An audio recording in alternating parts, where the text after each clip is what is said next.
Rifleman.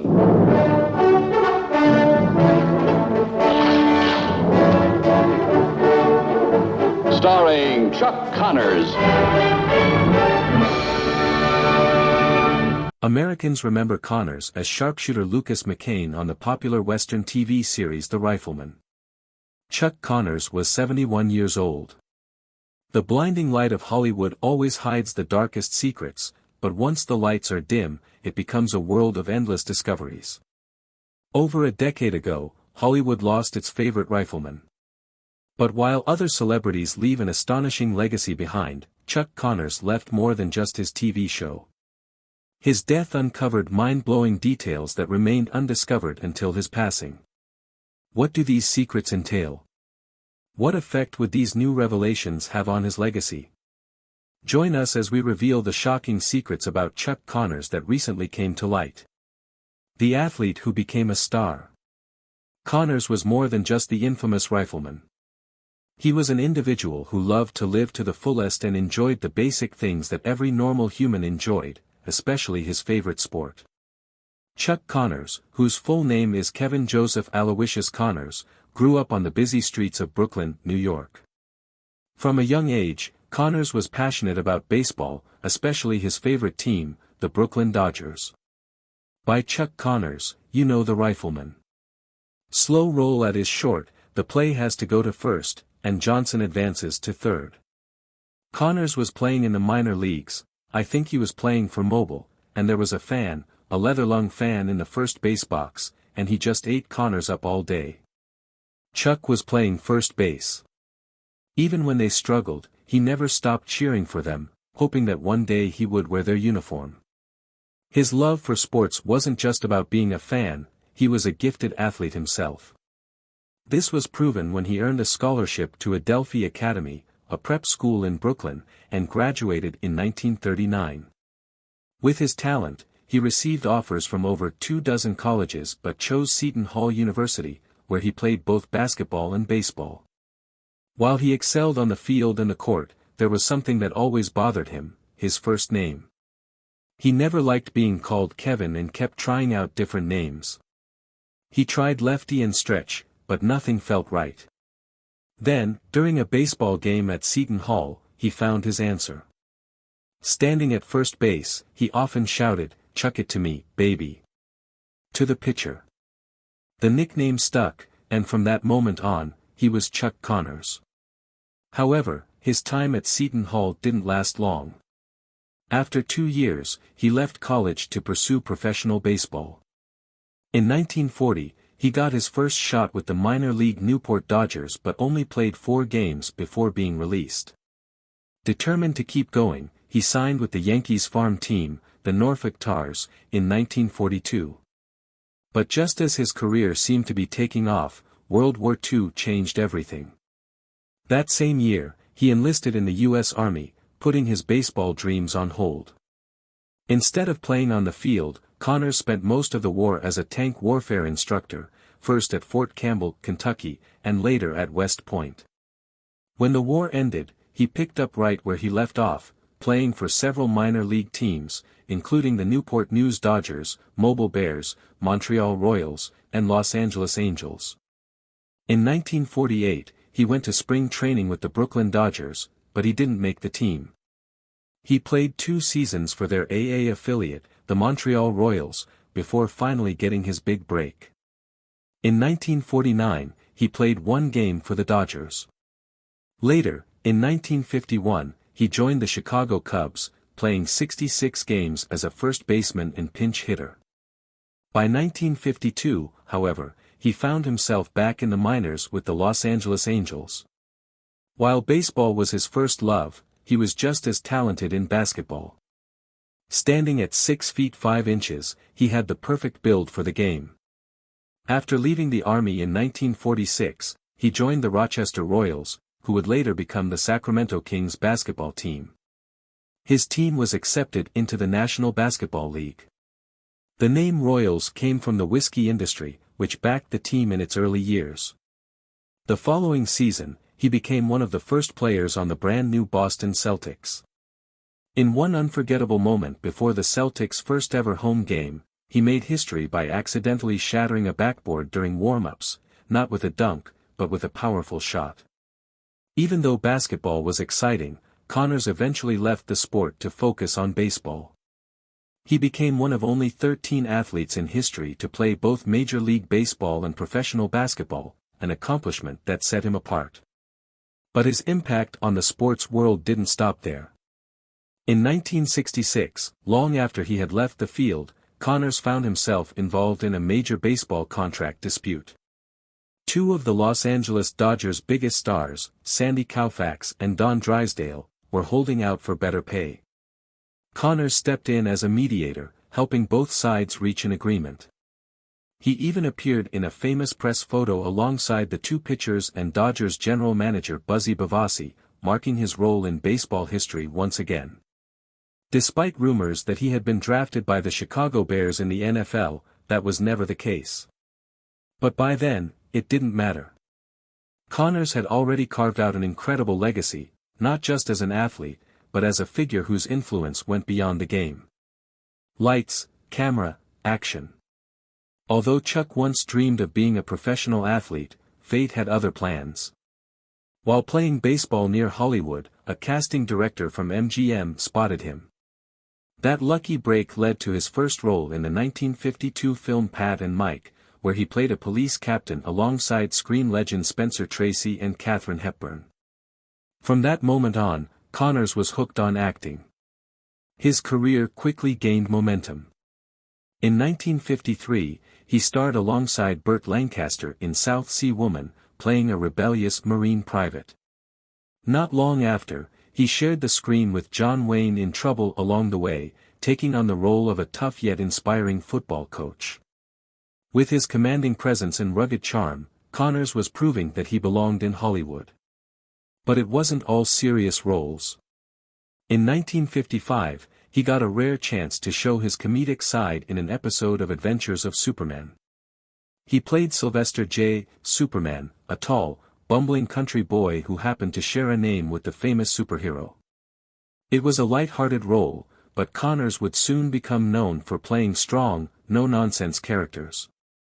In 1956, he took on a more dramatic role in the series Crossroads, where he played Lou Brissy, a real-life baseball player wounded in World War II. The story followed Brissy's struggle to recover and return to the game with the help of a reverend, played by Dean Jagger. It was a powerful performance that showed Connors' ability to bring depth and emotion into a character. Just a year later, he had already made a name for himself in Hollywood. That year, he played Bern Sanderson in the Disney classic Old Yeller, a film that became a beloved family favorite. He also starred in the western The Hired Gun, proving that he could hold his own in action-packed roles. Connors' talents weren't limited to one genre.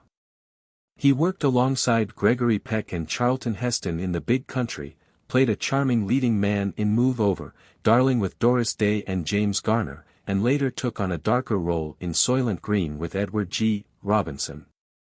Despite the success, his biggest claim to fame was yet to come, The Rifleman. Anticipated return to TV ratings began to slip, and after 5 successful years and 168 episodes, The Rifleman was cancelled. One of the most famous things about The Rifleman was, of course, McCain's signature rifle.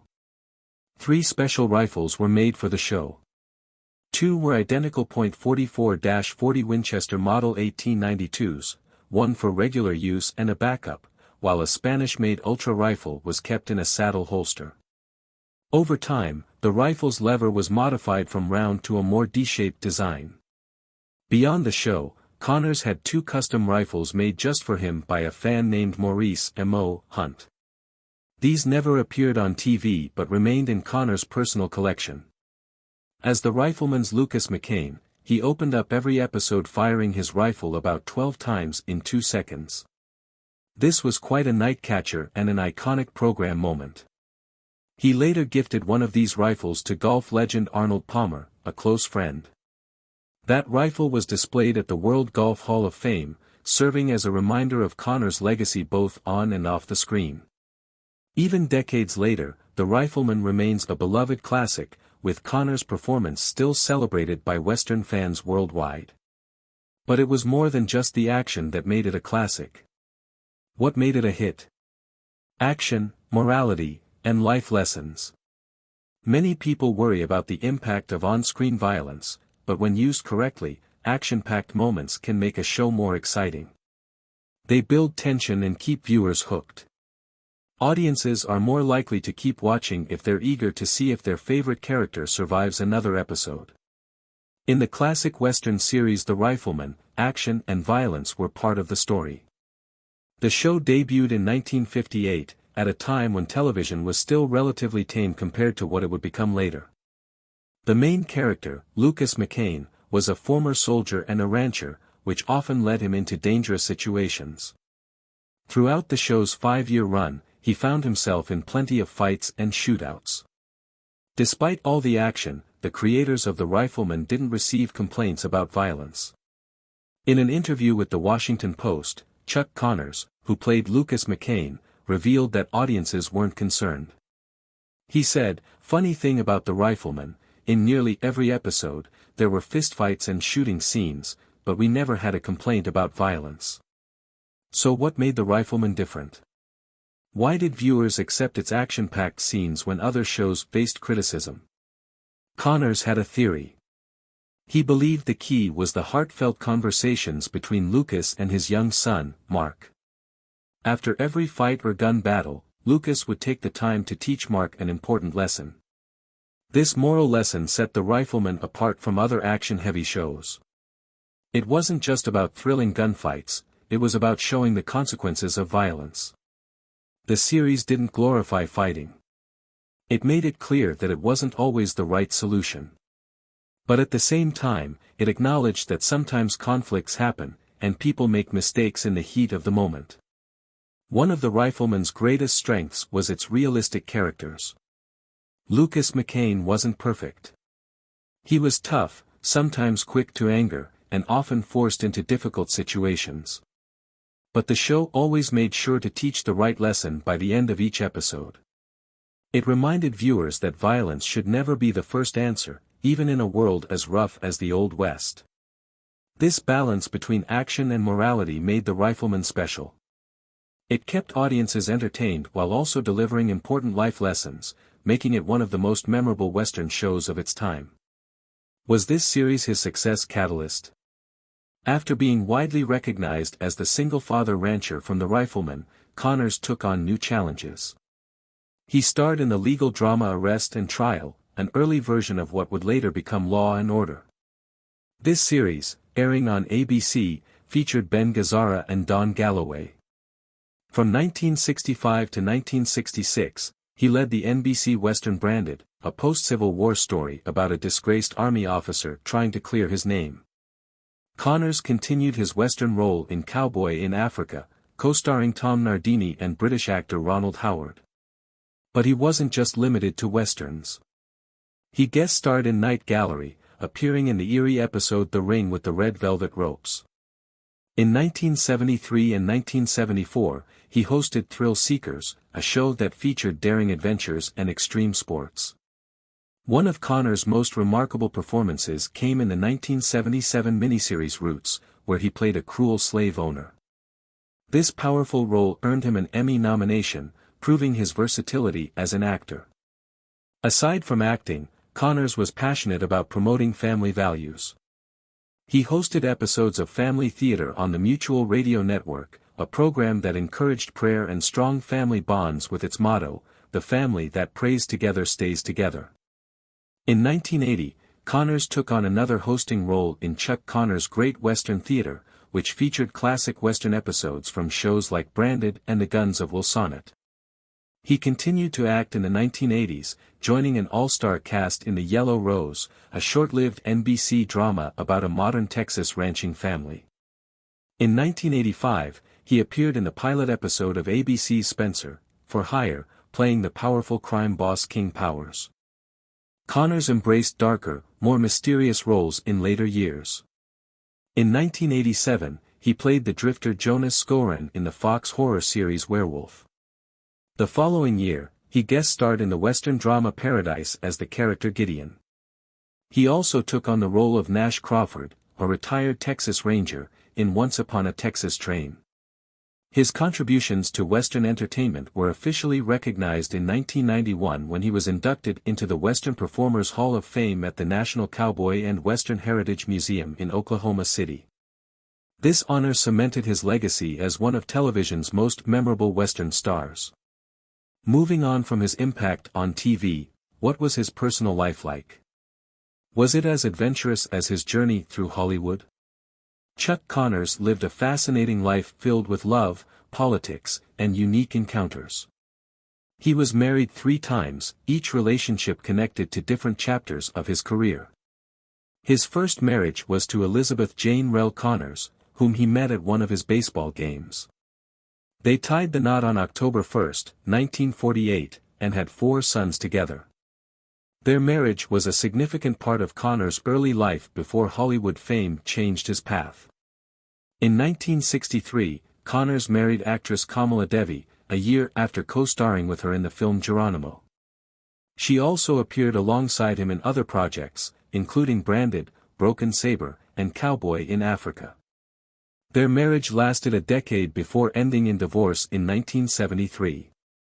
Connors found love again when he met Faith Quabius on the set of Soylent Green in 1973. They married in 1977 but parted ways just 2 years later, in 1979. Beyond acting, Connors was deeply involved in politics. He supported the Republican Party and actively participated in political campaigns. He backed Barry Goldwater in 1964, supported Gerald Ford in 1976, and was a strong advocate for Ronald Reagan, whom he considered a close friend. One of the most surprising moments of Connors' life came in June 1973 when he met Soviet leader Leonid Brezhnev. The meeting took place at El Toro Marine Corps Air Station, where Brezhnev arrived with U.S. President Richard Nixon. Spotting Connors in the crowd, Brezhnev excitedly shook his hand, then unexpectedly jumped into Connors' arms. Later, at a party hosted by Nixon in San Clemente, Connors presented Brezhnev with a pair of Colt single-action Army revolvers, which thrilled the Soviet leader. Surprisingly, The Rifleman was one of the few American TV shows allowed in the Soviet Union at the time, as it was Brezhnev's favorite. Connors' larger-than-life personality extended to his charitable work. He founded the Chuck Connors Charitable Invitational Golf Tournament, which raised over $400,000 for children with disabilities. In recognition of his contributions to entertainment, Connors received a star on the Hollywood Walk of Fame on July 18, 1984. What led to Connors' death? How did the world take the demise of their favorite rifleman? Share your thoughts in the comments.